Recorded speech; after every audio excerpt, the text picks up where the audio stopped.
একদম বিভিন্ন হিমছড়ির একদম পাহাড়ের উপরে আমরা। আসো। এই জায়গাটা আসলে রোদ, প্রচন্ড রোদ, রোদের সময় তো আসছি, তবে তুমি নিচে যাও না, একদম দেখে পড়ে মন যাবা। করতেছে না।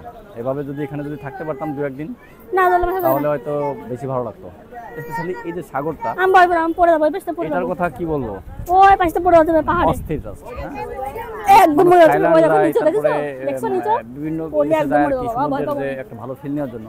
তো আমাদের বাংলাদেশে আসলে আমার মনে হয় কোনো অংশে কম না, এটা কোনো অংশে কম না। এই যে এখানে যে সৌন্দর্যটা, যদি ঠিকমতো এটাকে ডেকোরেশন করা যেত, হোটেল দিয়ে, তারপরে রাস্তাঘাট আমরা এখানে দাঁড়াই, হ্যাঁ। যদিও মেইন ড্রাইভ রাস্তা অনেক ভালো হয়েছে, এদিকে আসো। এগুলো সুন্দর করে করা যেত, তাহলে থাইল্যান্ডের থেকে কোনো অংশে কম ছিল না।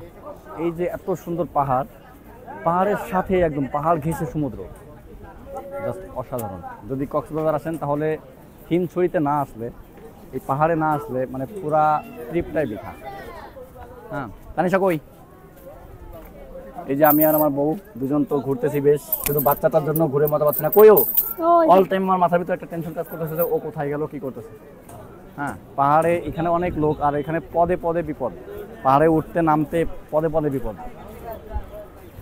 যাই হোক, এই যে দেখতে পাচ্ছেন কি করতেছে, এই যে তার অবস্থান,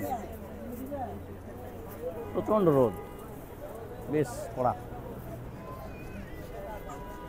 আর উঠে না পড়ে যাবা, শোনা, আর উঠে না পড়ে যাবা। সমুদ্রের গর্জনটা জাস্ট সব জায়গায় একই রকম। হাত ধরো, হাত ধরো। পয়সা উসুল ট্রিপ বলা যায়। আমরা ওই সাইড থেকে আসছি, এভাবে দেখালে হয়তো বুঝতে পারবেন।